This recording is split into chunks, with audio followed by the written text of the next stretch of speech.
Bonsoir à tous, bonjour à tous, et oui on dit les deux comme ça on est sûr de tomber juste. Vous écoutez un nouvel épisode de Tout et de Rien, l'émission qui vous parle de tout mais surtout de rien. Et aujourd'hui on accueille pour ce nouvel épisode de cette 5e saison incroyable, plusieurs personnes incroyables que je vais citer par ordre d'apparition dans le Discord pour éviter qu'ils se parlent les uns dans les autres. On va commencer par ce bon vieux Seb qui fait sa première apparition dans cette nouvelle saison. Comment ça va Seb aujourd'hui ? Salut à tous, ça va très bien, je te remercie, et toi-même ? Écoute, merci de retourner la question, ça va très très bien. Ça va toujours bien quand on fait un enregistrement en très bonne compagnie. Et justement, à propos de bonne compagnie, nous avons aujourd'hui avec nous Nico qui revient une seconde fois dans cette saison pour nous parler à nouveau, je crois, un petit peu de l'éthique, mais je n'en dis pas plus. Je le laisserai s'exprimer là-dessus tout à l'heure. Comment vas-tu, Nico ? Salut à tous, ça va très très bien, toujours très content d'être avec vous. C'est toujours un plaisir qui est partagé, mais ce qui est également un plaisir partagé, c'est de recevoir Roman dans cette émission. Comment vas-tu, Roman, ce jour-là ? Très bien, en mode cocooning, j'ai un petit chocolat chaud entre les mains. Ah, et oui, parce que c'est l'hiver, enfin c'est pas encore l'hiver, mais c'est le 1er décembre 2023. Donc il fait froid, on a tous des trucs, moi j'ai un plaid, j'ai mon poêle qui chauffe, mon poêle à gaz, bref, on est vraiment dans une ambiance un peu cocooning. Et justement, c'est bien parce qu'on a tous un peu des trucs à vous dire aujourd'hui, et j'ai absolument aucune idée de par qui commencer, mais je pense que on va peut-être commencer plutôt par Roman ce soir, si ça te convient. Ça me convient très bien, mais par contre, je suis un petit peu désolée parce que d'habitude, ma petite apparition chez vous, je parle de cuisine, d'histoire, on parle pâtisserie, sucré, tout ça. Aujourd'hui, le titre est plutôt quel insecte es-tu ? Ou du moins, si tu n'es pas un insecte, es-tu un poisson ? Oh, voilà, donc rien à voir avec la bouffe. Intriguant. Le titre est long. Je suis en train d'essayer d'établir des liens logiques entre les insectes et les poissons, et là je ne cache pas que je... Très mystérieux. Vas-y, je veux savoir. Ils pondent des œufs. Alors, est-ce que je peux rajouter aussi le mot-clé musée ? Oh, ok.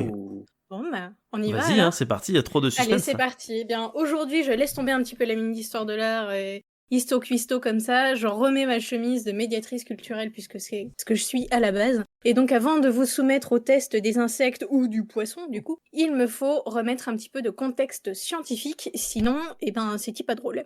Alors, déjà, savez-vous qu'en tant que public de lieux culturels, vous êtes étudié ? C'est Daniel Schmitt, en 2012, qui nous rappelle, dans sa thèse sur, je cite entre guillemets le titre, « Les expériences de visite et construction des connaissances, le cas des musées de sciences et des centres de culture scientifique », je ferme les petits guillemets, il nous rappelle une étude sur les différents comportements et expériences de visite du public. Alors le but de sa thèse consistait à explorer l'expérience des visiteurs dans un musée, comment comprendre et décrire ces expériences. Il va même jusqu'à se demander comment saisir les enchaînements corporels et cognitifs des visiteurs sur leur apprentissage de connaissances dans les musées de sciences et centres de culture scientifique. En bref, et pour vous éviter de zapper mon passage dans ce podcast, chers auditeurs et auditrices, Daniel Schmitt tente de se mettre à la place des visiteurs et de comprendre leurs agissements dans une institution culturelle. Donc j'ai pas entièrement lu cette thèse parce qu'elle fait au moins 342 pages sans compter la bibliographie et les annexes. Je me suis bougée à écrire cette chronique ce matin, donc j'ai pas vraiment eu le temps, voyez-vous. Cependant, elle en reste terriblement irrésistible pour une amoureuse de la médiation et des comportements des publics comme moi, donc c'est pas exclu que je la lise sous peu, mettons ce week-end. Revenons à nos insectes, ou du moins à la thèse puisque c'est à la page 301. Que notre fameux Daniel Schmitt nous rappelle l'étude de Véron et de Lavasseur qui s'appelle « Ethnographie de l'exposition ». C'est une étude initiée en 1983 et publiée seulement en 1989. Alors certes, elle a son petit âge pour une étude, mais elle n'en reste pas moins intéressante et actuelle. Bien que les musées aient largement évolué depuis les années 80, je vous le concède, l'humain garde tout de même les mêmes réflexes. Donc c'est aussi pour ça que cette étude, elle est intéressante. Elle tend à comprendre la visite d'une exposition à partir du comportement des visiteurs. Et donc on va notamment s'y poser cette question, y a-t-il une stratégie de visite ? Donc c'est-à-dire, est-ce qu'il y a une reconnaissance du public ? Est-ce qu'il y a un lien par rapport à une énonciation culturelle ? Ou y a-t-il une négociation, un genre de « bon allez, on y va parce que j'ai entendu que c'était bien, parce que j'accompagne quelqu'un, parce que finalement j'aime bien cette œuvre-là mais pas l'autre, voilà ». Alors pour la petite information, le fun fact de cette chronique, cette étude-là de Véron et Levasseur est l'une des premières études qui utilise comme support de recherche et d'étude la vidéo. C'est-à-dire qu'on va placer des vidéos surveillance pour étudier le public. Quand je vous dis que vous êtes étudié dans les lieux culturels, c'est pas des blagues. Oui, effectivement. Donc on garde une trace du parcours et de l'activité du visiteur pour comprendre son comportement au sein d'un musée. Et cette fameuse étude, donc de Véron et de Levasseur, se repose sur l'exposition Vacances en France 1860-1982, qui a été présentée de juin à octobre 1982 à la Bibliothèque publique d'information du Centre Pompidou, du coup à Paris. Donc ce qui nous intéresse ici, c'est leur observation du visiteur pour en dégager des typologies de comportement. Et ils en ont identifié 4. La fourmi, là, on y vient aux insectes. Donc la fourmi, le papillon, le poisson, le seul qui n'est pas un insecte du coup, et la sauterelle. Ils ne s'arrêtent pas là dans leur démarche évidemment, ils vont interviewer les visiteurs de différentes catégories, les inviter à dessiner uniquement de mémoire l'exposition qu'ils viennent de voir et à commenter leur parcours. Et les 2 chercheurs s'appuient en plus de ça sur leur fameuse vidéosurveillance. Donc détaillons un petit peu quels insectes vous pourriez être, ou poissons si vous n'êtes pas un insecte. Là par contre, attention, je parle d'une manière générale. On a un comportement différent suivant les expositions qu'on va voir. Si on aime l'art moderne, quand je dis art moderne, c'est pas de l'art contemporain, d'accord? C'est encore différent. Mais mettons, j'adore l'art moderne, j'aime pas l'art contemporain, je vais pas avoir le même comportement quand je vais visiter mon exposition. Cependant, on a majoritairement une attitude qui est récurrente, qui est propre à nous-mêmes, quoique du coup apparemment qui est classable dans une des 4 catégories. Donc je vais commencer avec la fourmi.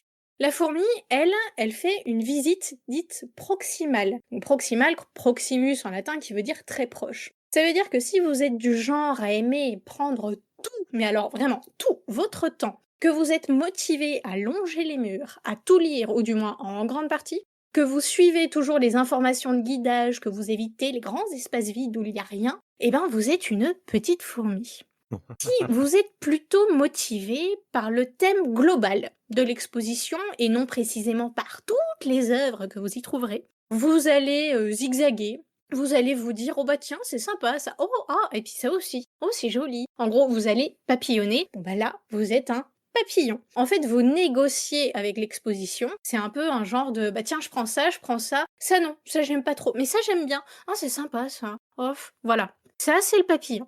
Si par contre, vous êtes, alors là je le mets entre guillemets, peu motivé par l'exposition ou le thème du musée, et que vous passez comme si vous longiez un couloir tout noir en vous disant « il y a de la lumière au bout, vas-y, t'y es presque !» Bon bah là vous êtes un poisson. En gros, vous glissez, c'est une visite dite de glissement. Bon, limite on vous a obligé à venir en fait, quasiment c'est un peu ça. Et en dernier, vous avez le visiteur très peu motivé, là encore je le mets entre guillemets. Contrairement à la fourmi qui, elle, va tout regarder, là on a un visiteur qui va plutôt flâner. Et il va flâner mais en sautant. Donc c'est la sauterelle. La sauterelle, en fait, c'est un mélange de poisson et de papillon. Elle va passer dans l'exposition assez rapidement, elle va avoir une expérience rapide, elle va remarquer quelques œuvres bien précises. Ou alors elle vient pour voir spécialement une œuvre bien ciblée. En fait, dans cet espace d'exposition, pendant qu'elle va flâner, elle va cibler des œuvres comme point de pause ou de chute avant de sauter à la prochaine. Quand elle rentre, elle va voir un tableau et elle va dire « Oh, celui-là, tac, à gauche, j'y vais. » Et puis encore plus loin, oh, celle-là, là-bas, à droite. Et au milieu, il y a 10 œuvres qu'elle aura pas vues parce que finalement, ça l'intéresse pas plus que ça. C'est une sauterelle, elle saute d'œuvre en œuvre. Et donc finalement, elle sort de l'exposition beaucoup plus rapidement qu'une fourmi qui pourrait y rester 3 heures. La sauterelle, elle va y rester 10 minutes à tout casser. Voilà. Pour la petite info, moi, en général, je suis une fourmi. Voilà, tout le monde me déteste. Je peux pas faire un musée avec n'importe qui, malheureusement. Il faut que la personne qui m'accompagne sache que je suis très lente à avancer. Et tout s'explique parce que j'ai peur d'oublier quelque chose, de rater quelque chose qui aurait pu m'être utile, qui aurait pu m'apprendre des connaissances que je ne possède pas. Après, tout dépend, encore une fois, de l'exposition. Même si généralement je suis une petite fourmi, il y a des expositions où je vais vraiment papillonner. Voilà, je vais faire mon petit papillon. Donc maintenant que j'ai terminé mon explication de à peu près 3 mètres de long, j'ai une question pour vous. Quel visiteur êtes-vous ?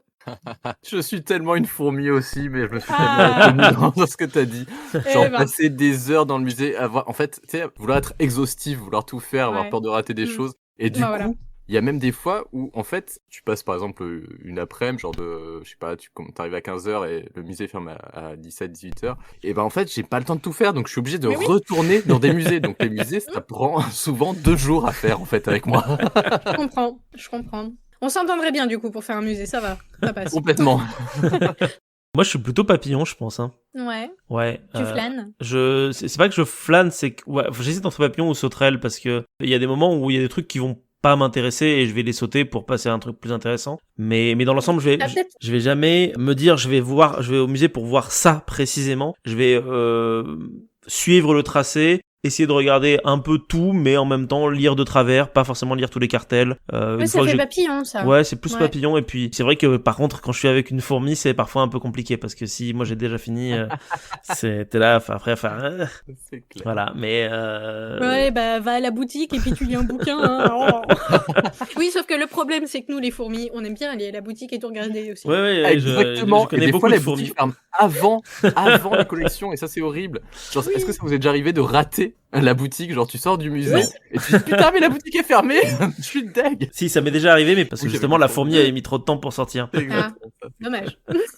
Ça arrive. Et toi Seb, t'es quoi du coup? Alors moi j'ai plutôt tendance à la fourmi, même si plus souvent je papillonne, mais alors je papillonne contre mon gré. Je papillonne parce que souvent quand je vais voir des expos, des musées, je suis la plupart du temps avec des gens qui papillonnent, voire qui sauterellent. Et donc pour pas faire mon chiant, et ben je papillonne et je sauterelle avec eux. En fait, t'es fourmi. Si je suis dans un musée, je vais avoir tendance à être fourmi plutôt. T'es mi-fourmi, mi-papillon, mi-fourmi pas derrière quoi. C'est ça. Après peut-être que ça dépend aussi des sujets et des musées. Peut-être qu'il y a des gens qui sont papillons dans un coin ou poissons dans un autre. Mais aussi oui. Voilà, mais c'est majoritairement tu as quand même une attitude qui est récurrente. T'as un pattern, une tendance quoi. Ouais. Bah, je sais pas vous, mais moi, même si c'est un sujet qui, de prime abord, mais pas forcément familier, bah, je vais quand même essayer de profiter d'être dans le musée pour justement essayer d'en apprendre plus. Ouais. Même une expo d'art contemporain, et pourtant, j'y comprends rien à l'art contemporain, je suis une vraie bille, mais si je me retrouve dans une expo d'art contemporain, je vais quand même essayer de comprendre, m'approprier un peu le truc. T'as la curiosité de... Ouais, et puis quand les cartels sont minimalistes aussi, c'est pas forcément évident. Quoique, des fois, il y a des expos d'art contemporain qui sont super bien foutus, super bien faites, justement pour contextualiser et pour accompagner le visiteur. En art contemporain, je trouve que la médiation est absolument primordiale et effectivement, les musées ou les centres qui mettent des mini-cartels où il n'y a pas grand-chose dessus, voire ils en mettent pas du tout, c'est favoriser l'élitisme. Et donc ça, j'ai beaucoup de mal avec ça. C'est vrai. Pour avoir travaillé en art contemporain en plus. Hein.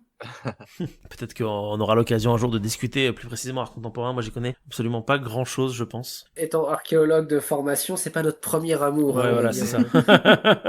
Après, ça sera le premier amour d'archéologue dans 3000 ans. Quoi. C'est ça, tout à fait.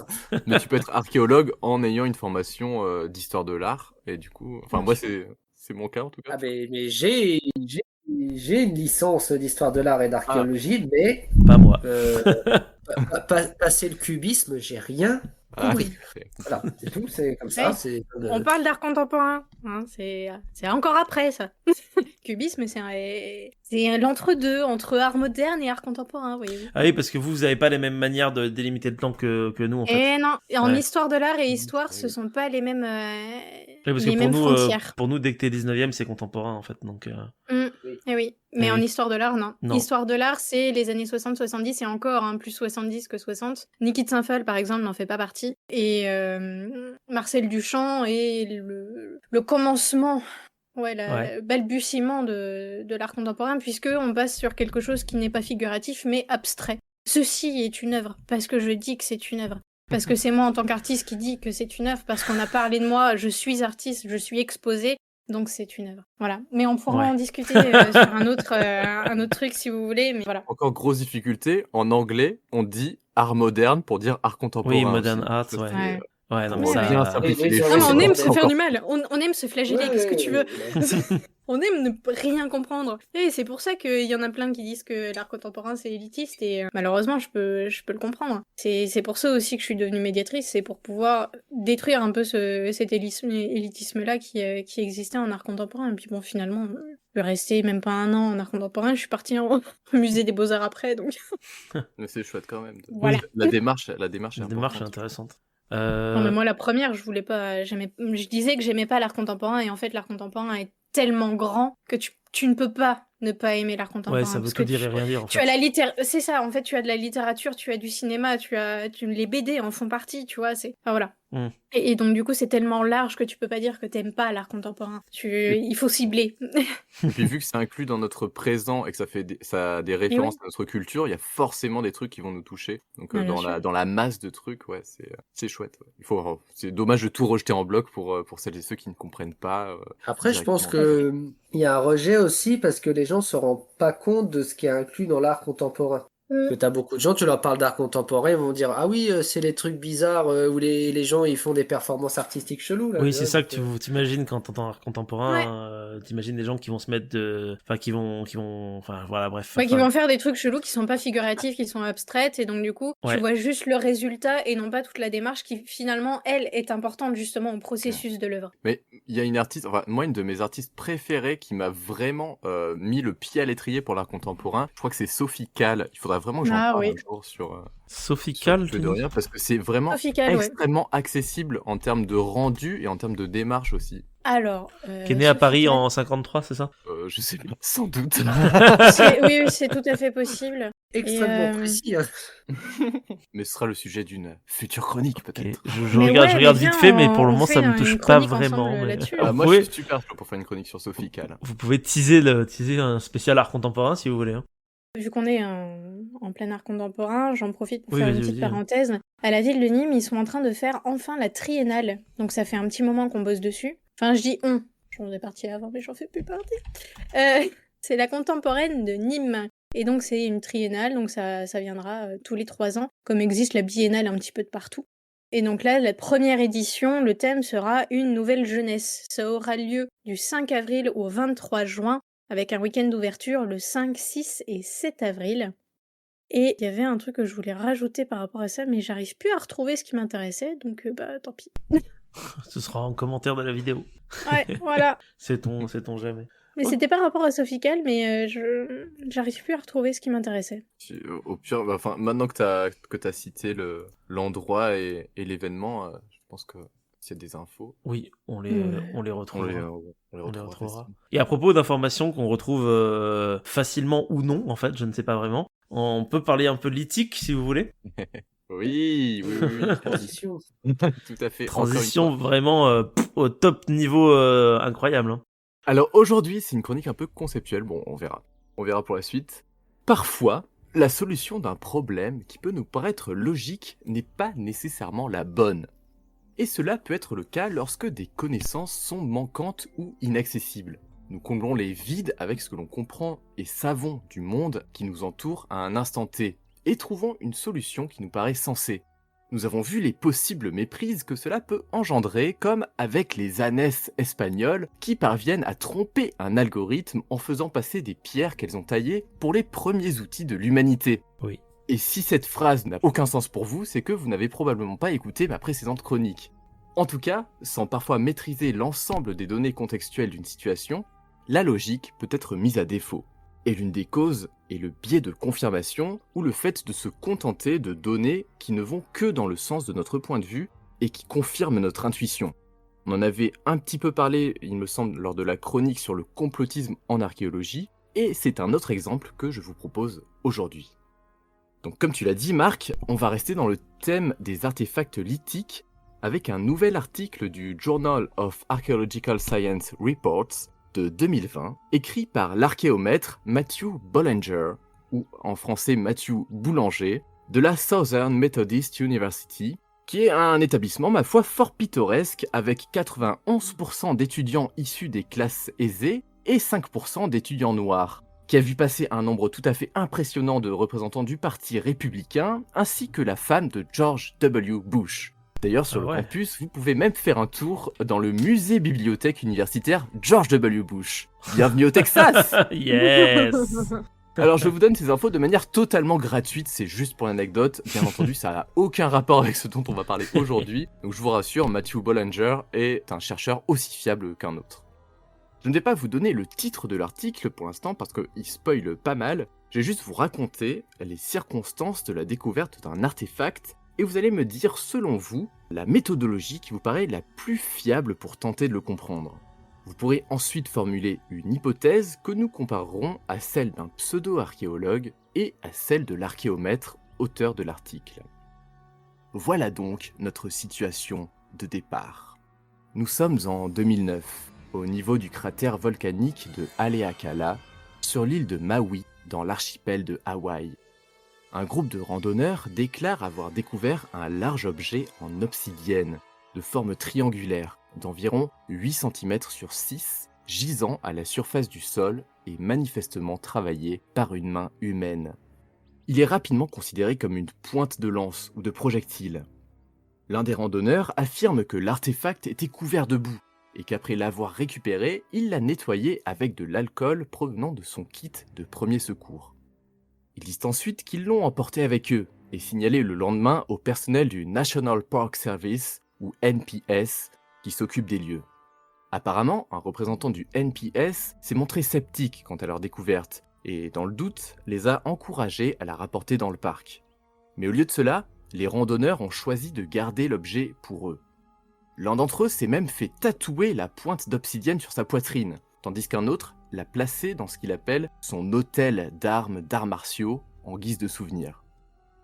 Environ 1 an plus tard, les randonneurs ont montré le spécimen au Dr Janet Six, archéologue à l'université Hawaii Maui College. Entre 2010 et 2013, Janet Six a montré la pointe de lance à ses étudiants. L'un d'entre eux a contacté Scott Walter, un animateur télé, podcasteur et auteur qui se décrit lui-même comme Forensic Geologist. Donc j'imagine en français géologue judiciaire.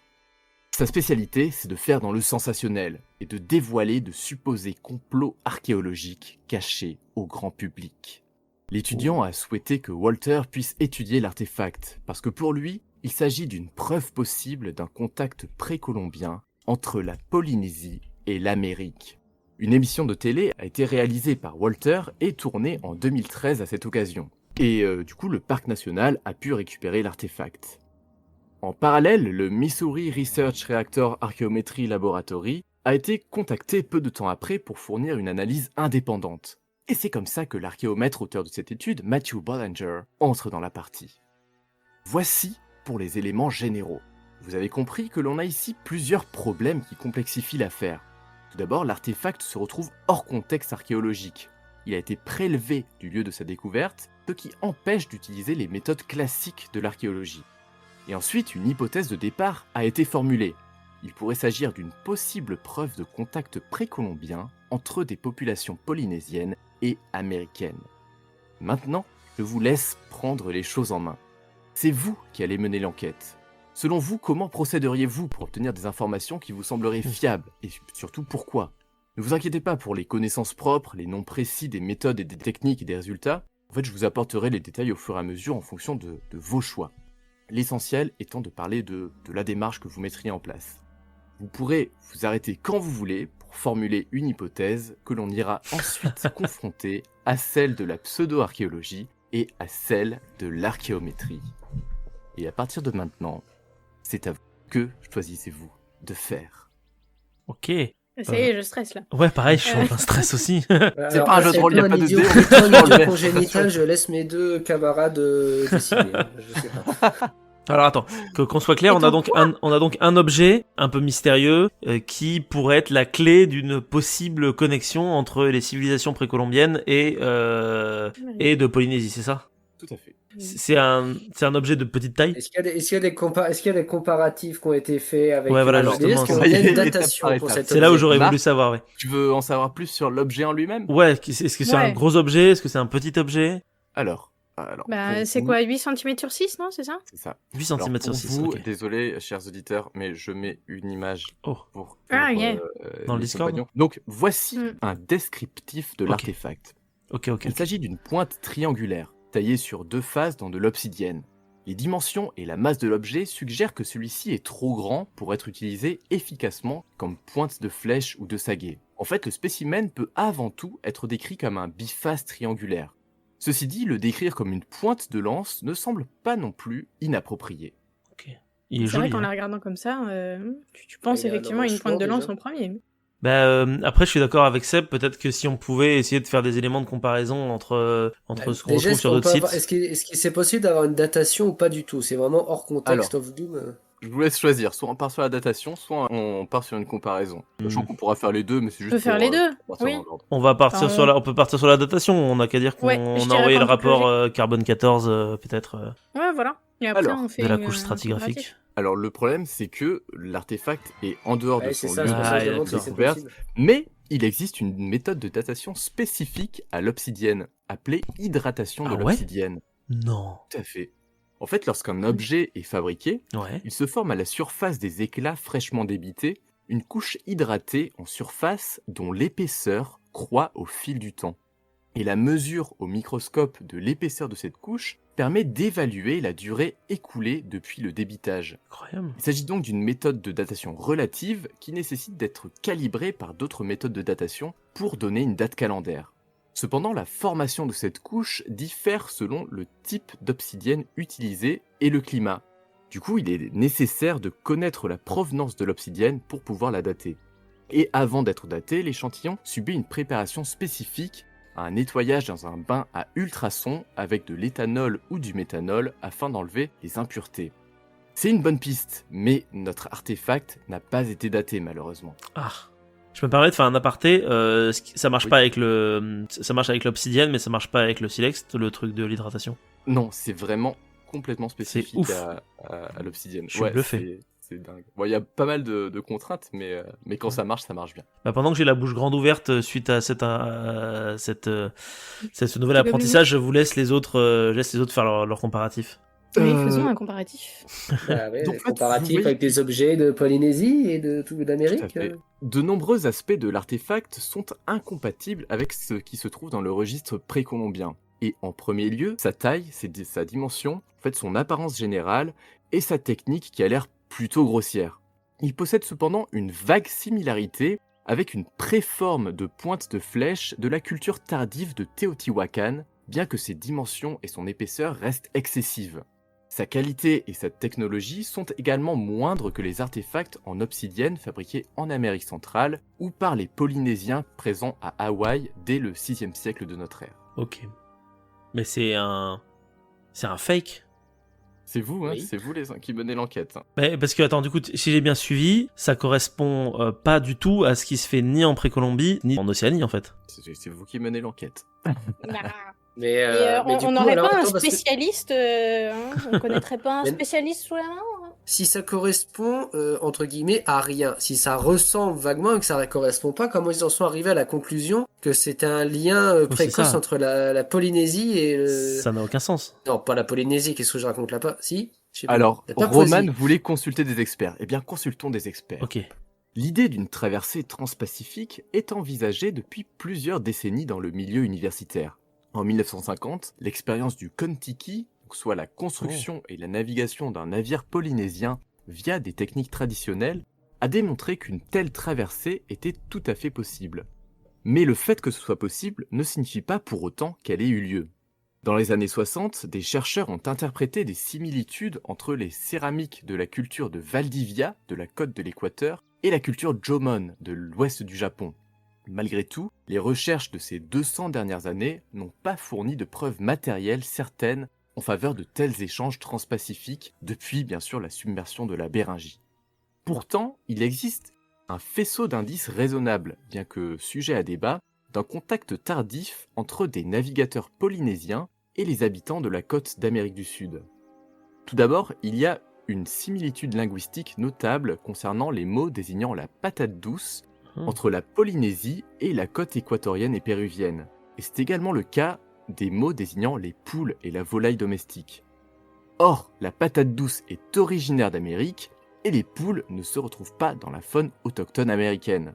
D'un point de vue génétique, il existe aussi une petite part de gènes natifs américains chez les populations polynésiennes, suggérant un événement de contact dans le passé, localisé très probablement sur la côte de l'Équateur. Et enfin, il y a une minorité de chercheurs qui envisagent la possibilité d'un bref contact entre les Polynésiens et les populations natives du sud de la Californie, basées sur des similitudes linguistiques et techniques spécifiques à la fabrication de canoës en planches. Donc tout cela rend l'idée d'un contact peut-être ponctuel tout à fait possible entre populations polynésiennes et précolombiennes. Ok, donc c'est possible, mais ça explique pas pourquoi l'objet est nul. Parce que concrètement, c'est ça. C'est-à-dire qu'on est sur un objet qui est technologiquement inférieur à ce qui devrait être pratiqué par les deux côtés pendant ces périodes-là. C'est pour ça que moi, ça me donne On l'idée... n'a pas de période. Mais non, mais c'est qu'on n'a pas de période. On n'a pas de datation.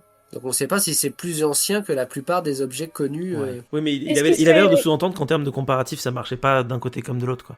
C'est pour ça que moi, ça me fait plus penser à un truc qui aurait été fabriqué dans le but de créer une preuve archéologique pour soutenir un propos, quoi. Et puis Hmm. surtout, moi, ce qui Donc, me au perturbe, fake. c'est quoi la gang entre guillemets de boue qu'il y avait dessus que le mec il a viré à l'alcool Alors, parce que Ouais, voilà, Bah, c'est ça aussi. justement, Ouais. déjà, je trouve qu'il y a deux choses peut-être à voir. C'est retrouver le point géographique où ça a été pseudo-trouvé, Mm. pour être sûr. De voir un peu ce qu'il y a, quel est le... Autour, oui. Ouais, voilà. Qu'est-ce qui est autour, qu'est-ce qu'on peut trouver là, comment est la Tout à fait, Terre, ouais. etc. Et puis entendre à nouveau les personnes qui auraient trouvé ça. Aller les rencontrer. Bon, vous partez là-dessus? Moi, je suis assez d'accord pour Ouais. aller faire un tour sur le site entre guillemets archéologique On se fait une petite aventure, Ouais. une petite rando. et essayer de Rando faire à des Hawaï. analyses d'échantillons. On prend tout le Potentiellement. matos qu'il Alors, faut. du coup, les randonneurs, bien qu'ils aient fourni bon nombre de détails, restent vagues sur le lieu de leur découverte. Ouais. Il n'est Ouais, pas c'est un peu possible trop de le vague. définir exactement. On sait juste que ça a eu lieu au niveau du cratère de Haleakala, et il va falloir essayer de trouver d'autres pistes. Mais du coup, Roman, comme tu disais, écouter les randonneurs, ça peut être une bonne piste. Moi, je propose, au-delà de les écouter, d'aller les rencontrer. Parce que Tout à les fait. écouter derrière un téléphone, c'est mignon, mais moi, je veux voir leur tête. Je veux Eh voir bien, les en fait, mimiques, tu vois. Le Parce témoignage... que ce sont des rednecks. On veut On est un savoir. JDR, ok. Alors, dans les limites de ce qui est possible, en fait, voilà, les randonneurs ont pu offrir un témoignage de première main.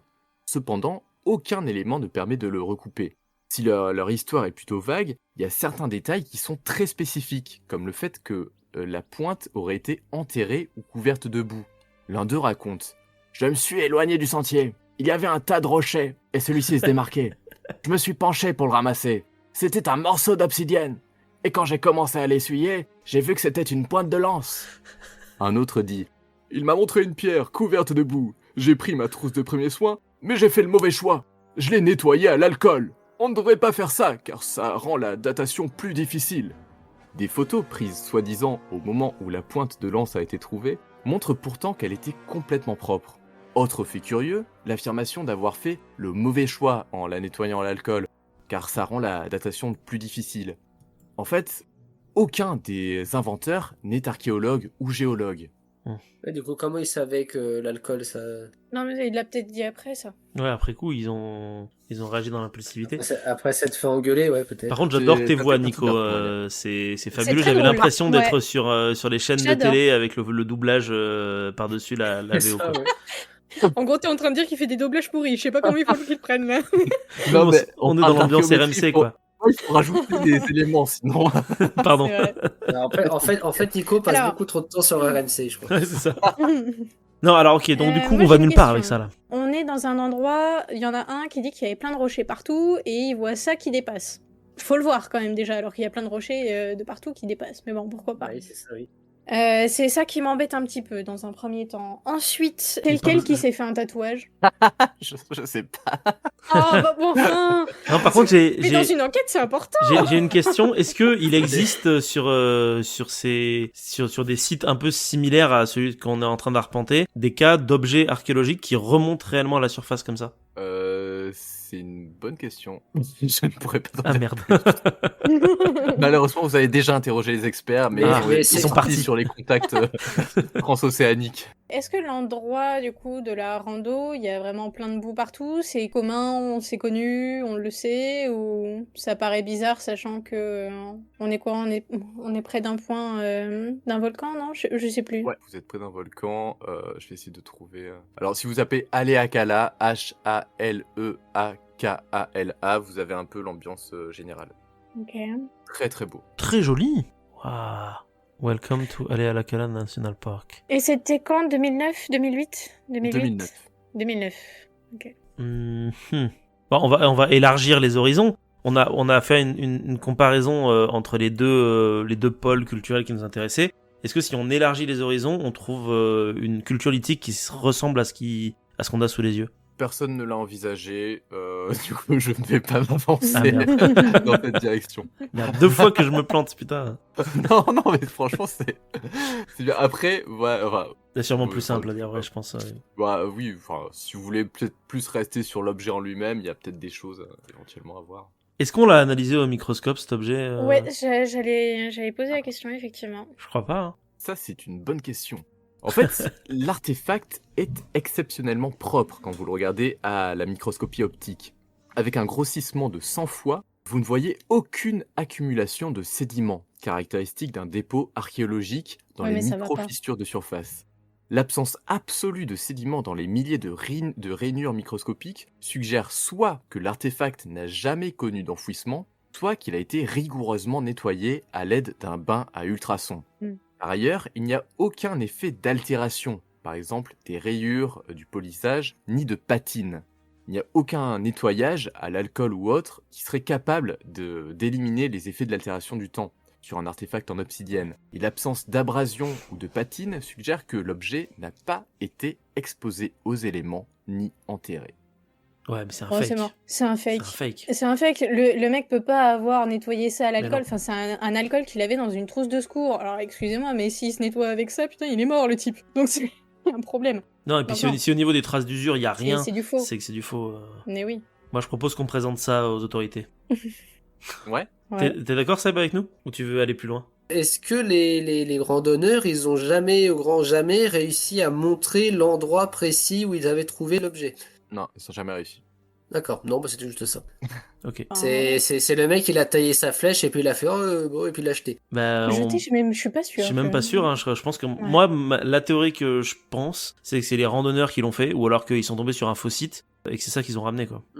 Autre hypothèse, Oui. est-ce que c'est pas une formation naturelle, mais qui a exceptionnellement pris la forme d'un truc Ouais. qui semble taillé? Alors, comme s'il y avait des chevaux, par exemple, Ouais. qui étaient passés dans... Ne serait-ce pas l'occasion de se pencher sur la technologie lithique, peut-être? Peut-être, oui. Ah bah oui, hein. Allons-y. Alors, en se concentrant sur la technique de taille, on peut voir que certaines parties, en forme de plaques écrasées sur la tranche, n'ont pas été complètement retirées pendant la taille. Ces plaques peuvent être facilement enlevées avec des méthodes de taille par pression ou simplement par l'abrasion due à l'érosion ou l'usage de l'outil. Donc cela tend, encore une fois, à montrer que l'artefact n'a pas été utilisé de cette manière.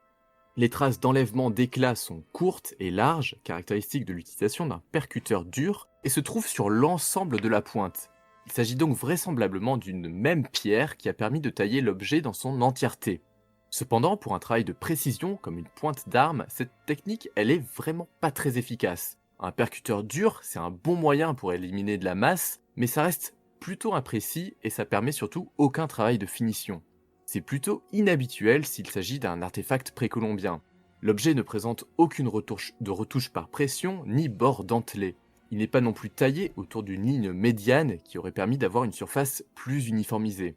Tout cela suggère une production relativement rapide et peu précise, une absence d'expertise de la part du tailleur qui se serait plus concentré sur le fait de donner une forme générale que de réaliser un outil fonctionnel. D'accord. Donc, du coup, c'est pas naturel. C'est pas naturel. Donc c'est pas naturel Non, et mais- c'est pas une pointe de flèche parce que. Parce que c'est un mec qui a essayé de faire une pointe de flèche, de faire donner la Ouais. forme d'une pointe de flèche pour pouvoir Oui, c'est ça. gagner de Et l'argent. T'as pas la volonté derrière de Je suis très virulent, je me rends de compte. trancher, de tu vois. Ouais. Non, mais moi, je reste. Est-ce que c'est vraiment une pointe de flèche? Non, moi, Blanche. honnêtement, je reste sur mon idée primaire. Je pense que ça n'est pas un véritable artefact archéologique. Ouais, je suis du même avis que toi. Et Alors si par ça se la trouve, on va poste, se avoir un retour de bâton. par la poste, vous venez de recevoir les analyses de provenance, donc qui indiquent la source géologique de l'obsidienne. Vous savez, le laboratoire Bah oui. d'archéométrie du Mhm. début. En fait, les analyses physico-chimiques ont été réalisées à l'aide d'un spectromètre de fluorescence des rayons X portables qui permet d'avoir la composition chimique du matériau sans avoir besoin de prélever d'échantillons. Donc il s'agit d'une analyse dite non invasive et plutôt rapide à réaliser. Elle permet de quantifier les éléments majeurs, donc en quantité supérieure à 0,1%, les éléments mineurs entre 0,1 et 0,01%, et les éléments traces inférieurs à 0,01%. Si les éléments mineurs et majeurs se trouvent à des concentrations similaires dans l'obsidienne, ce n'est pas le cas des éléments traces qui sont, eux, liés à la source de la matière première. Ils servent donc de marqueurs de la provenance de l'obsidienne, une sorte de passeport chimique propre à l'origine de chaque source d'obsidienne dans le monde. Et ainsi, d'après la composition chimique de cette pointe, l'obsidienne est distincte de la seule source d'obsidienne exploitée à l'ère précoloniale dans l'archipel de Hawaï. Et en réalité, la seule source connue qui correspond est celle de la Sierra de Pachuca numéro 1 au Mexique, donc à environ 90 km au nord de Mexico et à plus de 6000 km de Maui. Ça renforce l'idée qu'on a. Hein. Du coup, votre hypothèse? Moi, c'est toujours la même. Hein. C'est un faux. Un faux. C'est un faux. C'est des mecs qui ont fabriqué ça à partir de. C'est quoi la nationalité des randonneurs déjà? Bonne question. Je sais pas. Ah, parce que s'ils sont mexicains, c'est génial, tu vois. Enfin, Ils sont américains. Ils sont américains, ok. Oui, bah un petit voyage, non, ça se fait. C'est à combien de temps de la frontière C'est quoi leur métier, américaine le vol... Tu m'as dit que c'était où le volcan C'est à 90 km au nord du Mexique, mais si vous voulez, on peut aller faire un tour. Sierra... Des comment on peut aller faire un tour? Ouais. Ok. Bah moi je veux bien. Ouais, je vais y aller, ouais. 15 jours.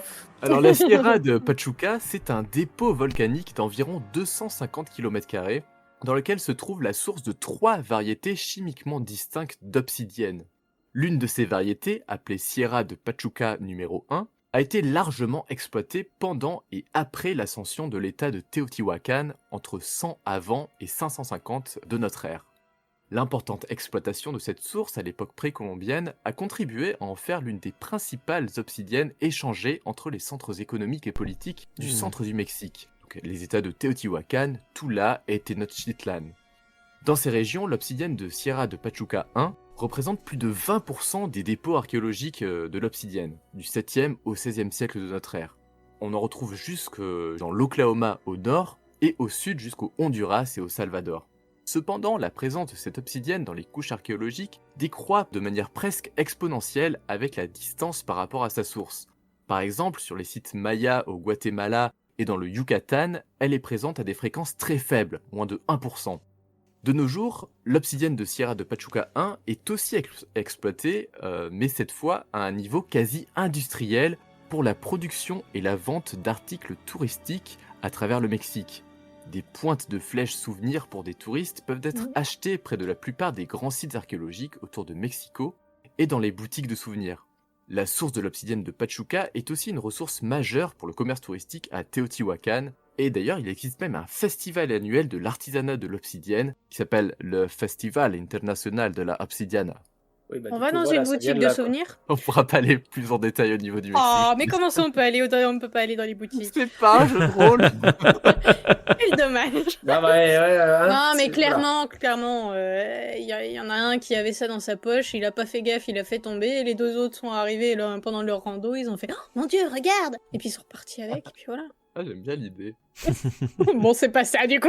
Il y a une réponse d'ailleurs à ton truc, ça a été établi ce que c'était ou pas parce que... Ah bah, je sais pas, c'est nous qui l'établissons maintenant, Seb. Exactement. Non, moi je pense que je suis comme Marc, que c'est un objet fake et que c'est une babiole à touristes qui s'est retrouvée là parce qu'il y en a un qui l'a paumé, comme dit Robin, et puis voilà. Moi, je trouve que le scénario est pas trop dégueu comme ça. Ça marche. Ben, restons là-dessus. Il y avait d'autres pistes éventuellement à envisager. Après, on va passer aux hypothèses. Il y avait la piste de la pseudo-archéologie, essayer d'en savoir un petit peu plus sur ah oui, c'est vrai qu'on aurait pu aller là-dedans. Scott Walter, faire le point sur la littérature. Si vous voulez en savoir un petit peu plus, je vous le dis pour la forme.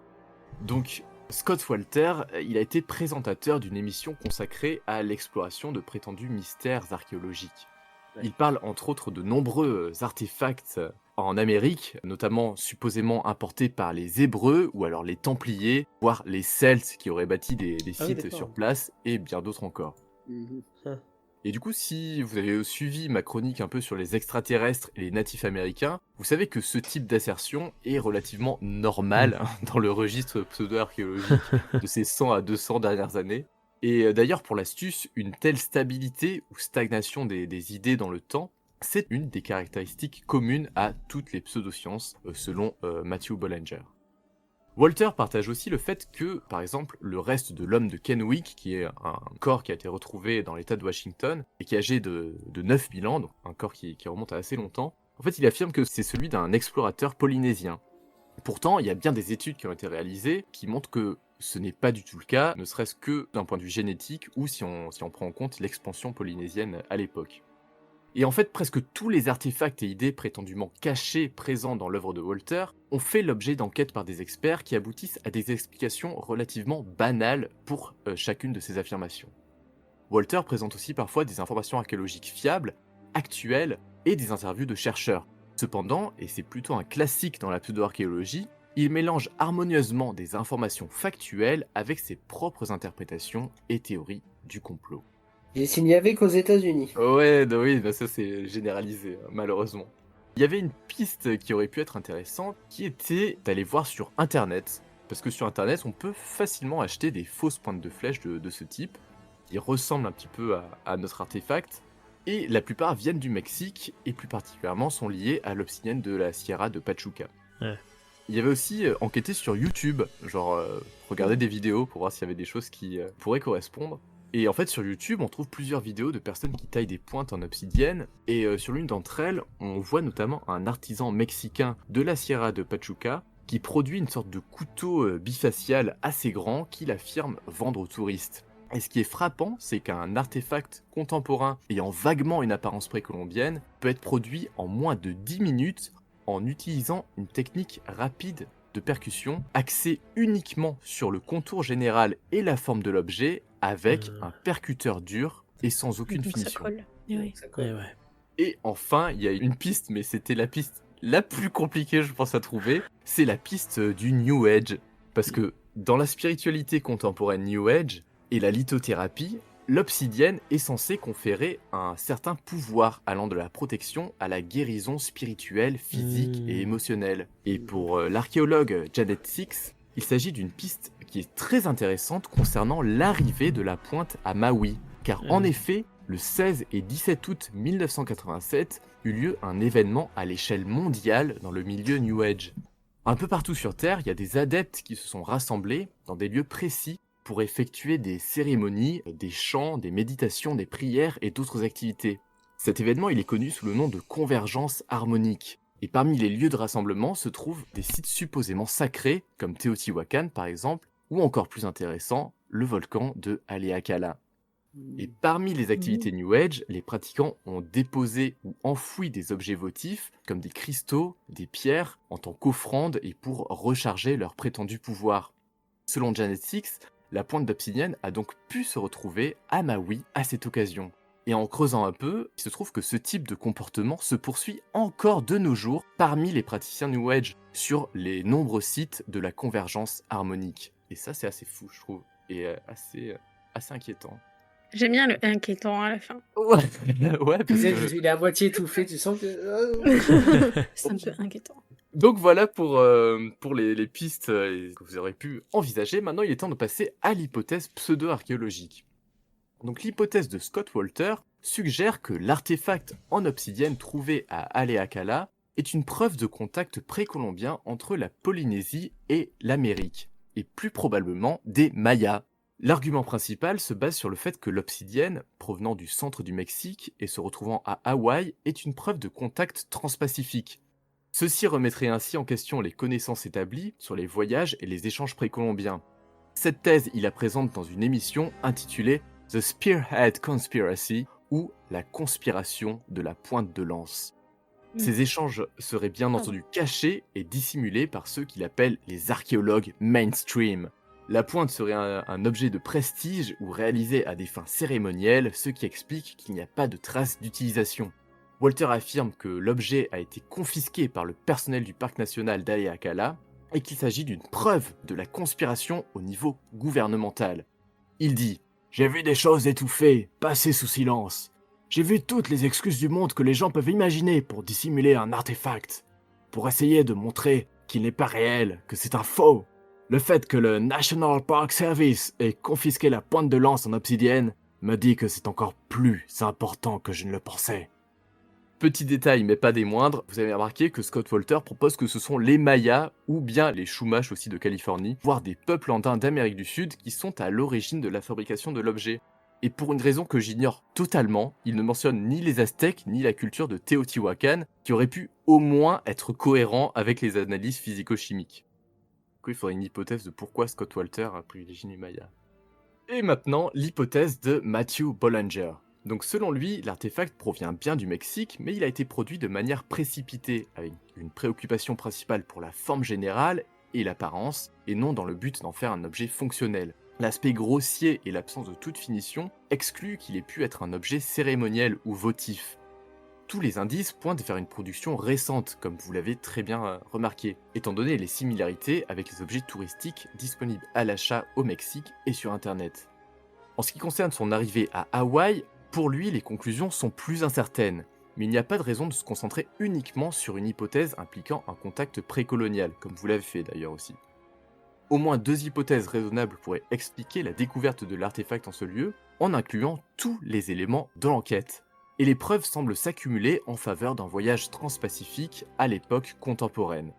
Donc la première hypothèse qu'il émet, c'est celle d'un dépôt par un croyant de la spiritualité New Age pendant ou après la convergence harmonique de 1987, bien qu'il soit impossible de le prouver avec certitude.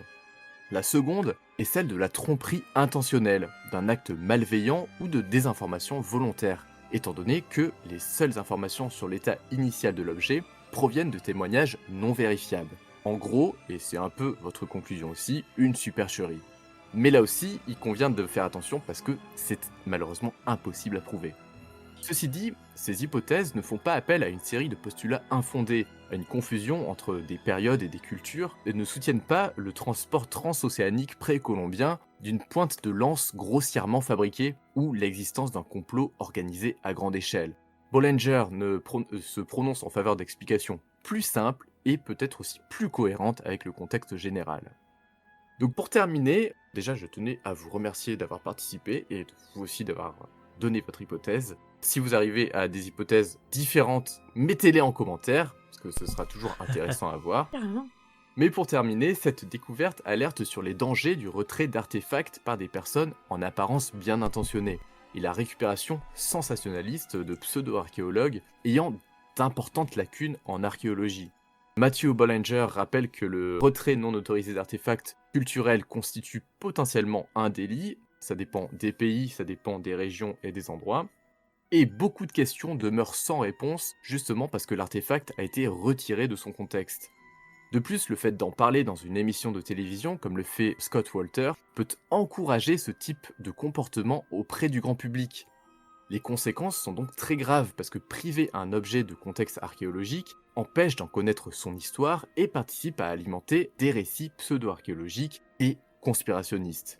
Mais le pire, c'est que s'il y avait une conspiration visant à cacher des preuves d'un contact polynésien avec le continent américain, c'est sans doute l'une des conspirations les plus nulles jamais conçues.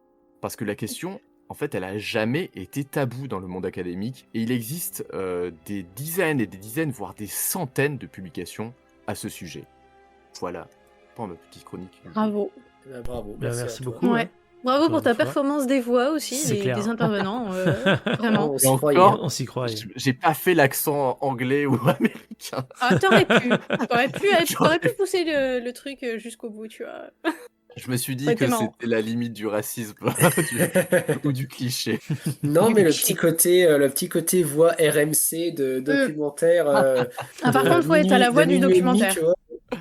T'as clairement la voix du documentaire, ça passe très bien. Ouais. Et d'ailleurs, franchement, je vois très bien ce genre de choses passer à la télé, justement sur RMC, Ouais, tard le complètement. soir, genre chasseur d'obsidienne, tu vois. Alors, j'ai pas trouvé de traces de cette histoire dans des trucs français. C'est pour ça aussi que je me suis permis de la traiter parce que je trouvais que c'était intéressant et que, enfin, je pense que en tout cas en France, c'est pas un cas qui est très connu.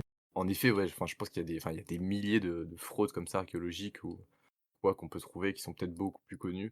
Mais je trouvais que c'était un bon cas d'école en tout cas de Oh, c'est clair. montrer. Non, Puis mais très sympa. c'était très chouette, très Ouais, et interactif puis de faire ouais, ça. voilà, la manière dont tu l'as amené était très sympathique aussi. C'est clair. C'était ludique. C'était cool. Ah, yes, merci. Ben, merci Et à toi. merci On pourra en faire un beaucoup, JDR du coup. Tellement. tellement, mais c'est clair. vous avez Je tellement lâche bien pas joué mon le idée jeu. de JDR. Hein.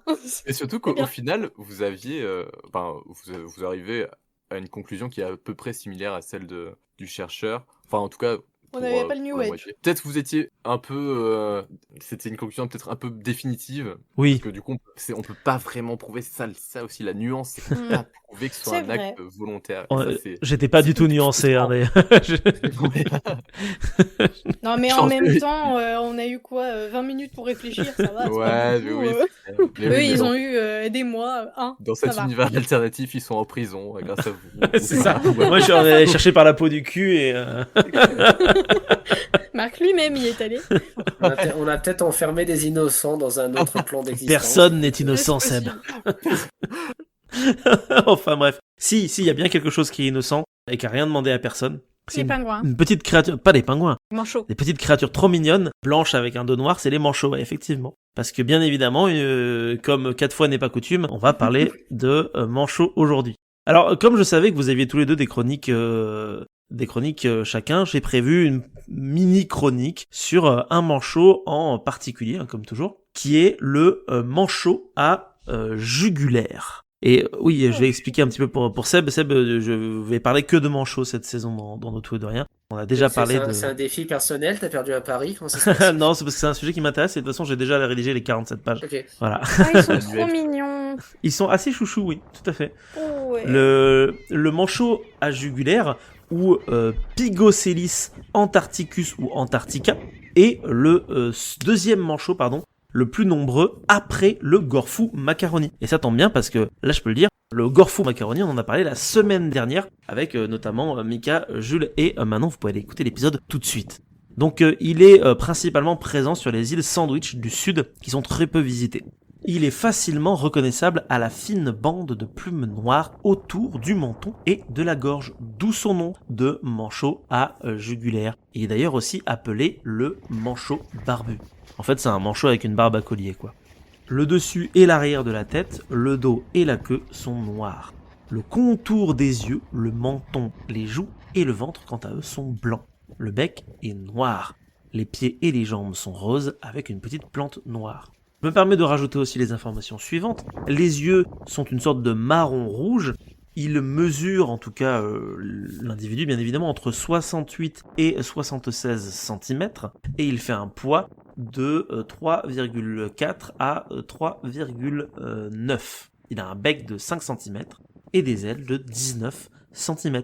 Ce qui en fait un manchot tout à fait raisonnable en termes de taille et de poids par rapport à certains de ses compatriotes. Parmi les Pygoscelis, qui comprend aussi les manchots d'Adélie et de Papou dont nous parlerons une autre fois, cette espèce est réputée pour son intrépidité, sa combativité et son agilité. Sur l'île volcanique de Zadovoski, pour aller se nourrir, ils doivent affronter une mer déchaînée en se jetant depuis des falaises à pic. Le retour est encore plus problématique, puisqu'ils doivent escalader la paroi avec leurs griffes. Il y a pourtant 1,5 million de manchots qui vivent sur cette île. En effet, hormis les oiseaux volants dont nous parlerons tout à l'heure, les prédateurs ont du mal à s'approcher du rivage.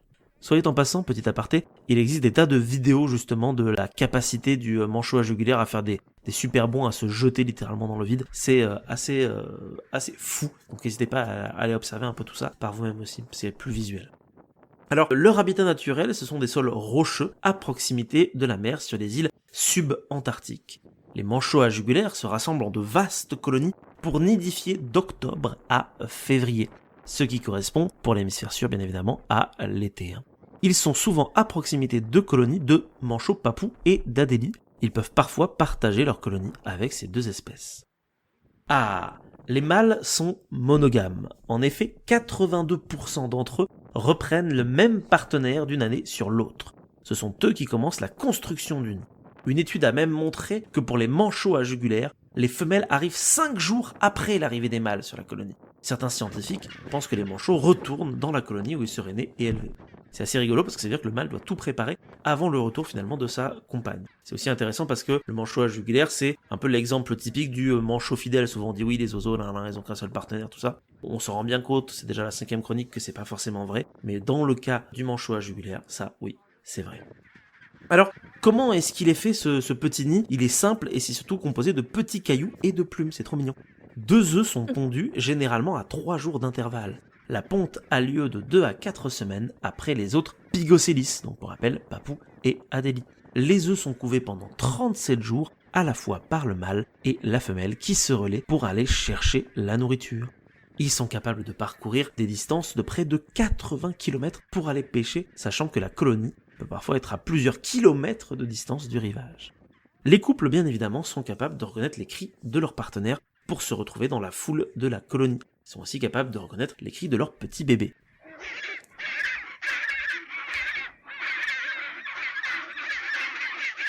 Voilà, donc ce que vous entendez au fond, ce sont des manchots qui crient, hein, c'est une colonie, donc le but c'est de se retrouver. Alors les petits piou-piou, ça c'est les piou-piou, hein. Comme ils sont mignons.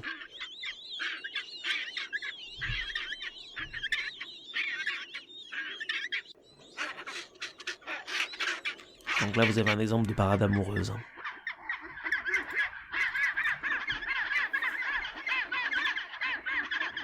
Car oui, les parents exécutent toujours une parade amoureuse lorsqu'ils se retrouvent avant même de nourrir les poussins. Donc on se retrouve, on se fait des papouilles, on crie un peu l'un sur l'autre, et pouf, ça y est, on nourrit les poussins.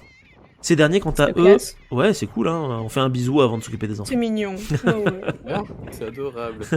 Les poussins sont de couleur grise, et leur vie n'est pas de tout repos, car en effet, souvenez-vous, tout à l'heure, je vous ai parlé des oiseaux volants.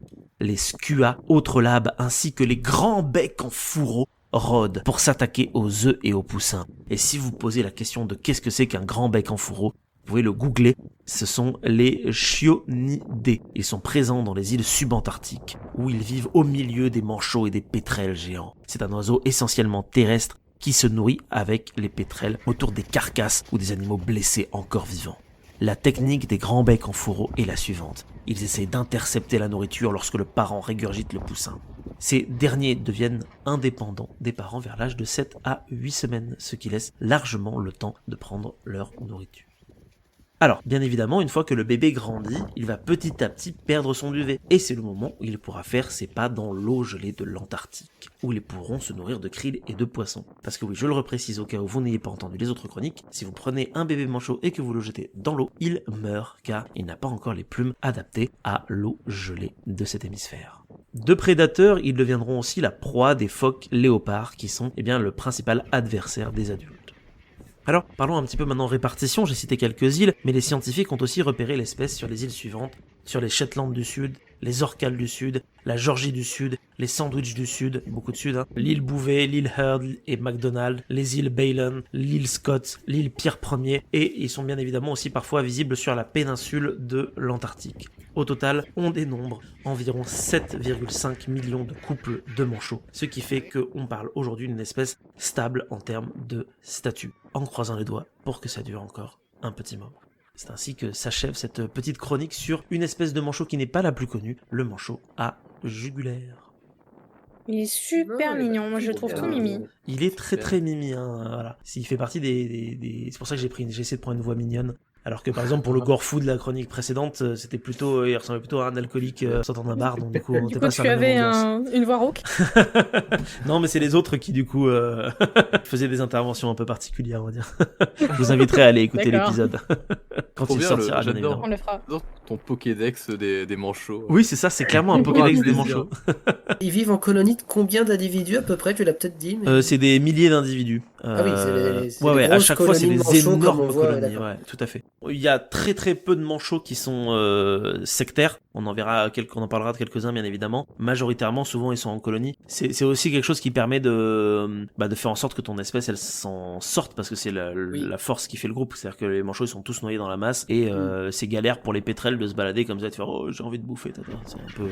Voilà. Par contre, c'est génial pour les humains qui cherchent de la nourriture, parce que du coup vous avez plein de bouffe présent. Mais bon, c'est illégal maintenant, donc plus personne ne le fait. Et ils sont protégés du coup Oui, alors les manchots de manière générale, ils sont protégés, mais ils sont Ils sont protégés, oui et non, parce que pour rappel, le guano est toujours exploité par les humains, même encore aujourd'hui. Ah ouais. De nos jours. Pour l'azote. D'accord. J'ai plus le pourcentage exact, mais je crois que le guano de manchot, c'est entre 90 et 95% de la production d'azote mondiale. Ah ouais, quand même. Ouais. Mais on est vraiment des fois. Utilisé par les Incas déjà à l'époque. Ouais, grave, c'est clair. Je crois que tu en avais parlé à l'introduction. Je me semble que j'en avais parlé à l'introduction. Il me semble, ouais, tout à fait. Ça me parle. Et il me semble bien que c'était un épisode où j'étais là, donc j'ai intérêt tu as le droit d'oublier ce qui se dit d'un épisode à un autre. Tu nous en avais dit beaucoup quand même ce jour-là. Oui, il y avait vraiment une grosse intro. Là, t'as vu, c'est beaucoup plus court tout de suite. Hein. Mais en même temps, c'est grâce aux informations qu'on été données dans la toute première chronique. Donc oui, c'est des animaux qui sont très très nombreux à chaque fois. Ouais, c'est vraiment une question d'éviter de se faire bouffer. C'est-à-dire que dans la chronique précédente, je sais plus laquelle, j'expliquais que les phoques sont capables parfois de bouffer jusqu'à 15 manchots, toutes espèces confondues, en une journée. Wow. Donc fatalement, du coup, si t'es l'heureux élu qui s'est pas fait becter, t'es content quoi. Mais en même temps, c'est parce que t'étais avec d'autres gens. Ça doit être stressant, la vie de manchot. Ouais, ça doit être... je pense que le plus stressant, c'est quand t'es avec le bébé et que le partenaire revient pas. Ah ouais. Parce que du coup, c'est vrai que tu crèves la dalle et ça veut dire que si tu veux survivre, à un moment donné, t'es obligé d'abandonner ton bébé. Ouais, c'est pas cool d'avoir des prédateurs au-dessus de toi dans la chaîne alimentaire. Oui. Mais c'est très stressant. faut aussi penser aux pauvres petits krills qui sont dévorés par des hordes de manchots tout le temps. C'est la triste vie du cercle de la vie, comme dirait l'autre. Voilà. Eh oui. Et c'est sur ça que je terminerai cette chronique. Seb, est-ce que tu veux rajouter quelque chose pour clôturer cet épisode ou non? Peut-être un petit tease sur ma prochaine intervention. Un petit tease. Parce que là, j'ai pas eu le temps de la préparer, c'est pour ça que je suis venu les mains dans les poches, mais la prochaine fois. J'en parlais en off avec nos camarades tout à l'heure, mais hier j'ai été voir le film Mars Express, que je vous encourage à aller voir d'ailleurs, qui est très très cool. Mais du coup, ça m'a donné envie de parler un petit peu de développement robotique et d'intelligence artificielle. Donc la prochaine fois, mon sujet sera axé là-dessus avec pas forcément un débat, mais un peu, vous pourrez donner vos avis un peu sur ce dont je vais parler. Voilà un teasing qui est excellent, Seb, et qui met l'eau à la bouche. Et du coup, chères auditrices, chers auditeurs, pour en savoir plus sur ce que vient de dire Seb, qu'est-ce qu'il faut faire? Faut s'abonner en fait directement, faut mettre la cloche et faut partager aussi à vos amis qui sont fans de manchots, de découvertes archéologiques, de musées. Enfin, faut partager à tout le monde quoi. Enfin, moi je vous dis ça, vous êtes pas obligé de le faire, mais dans votre intérêt, c'est bien de s'abonner pour avoir plus d'infos. Et n'oubliez pas, si vous le voulez, vous pouvez écrire en commentaire quel insecte, ou alors si vous êtes un poisson de visiteur. Dites-le nous. Et votre race de manchot préférée. Oui, dites-le dans les commentaires. Plutôt espèce que race. Si vous avez déjà déterré des artefacts dites-le-nous.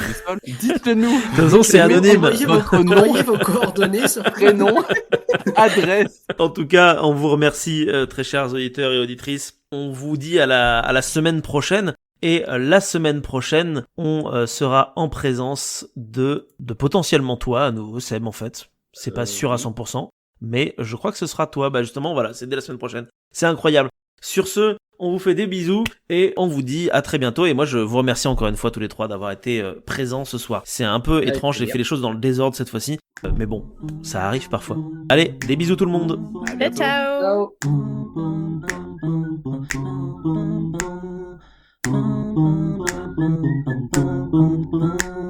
Super, hop, nickel. Allez, ça m'a l'air de fonctionner.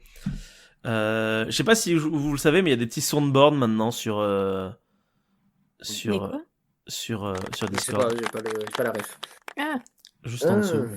Voilà. Donc si jamais vous voulez les utiliser, n'hésitez pas. Mais alors attends, tu les trouves où ça?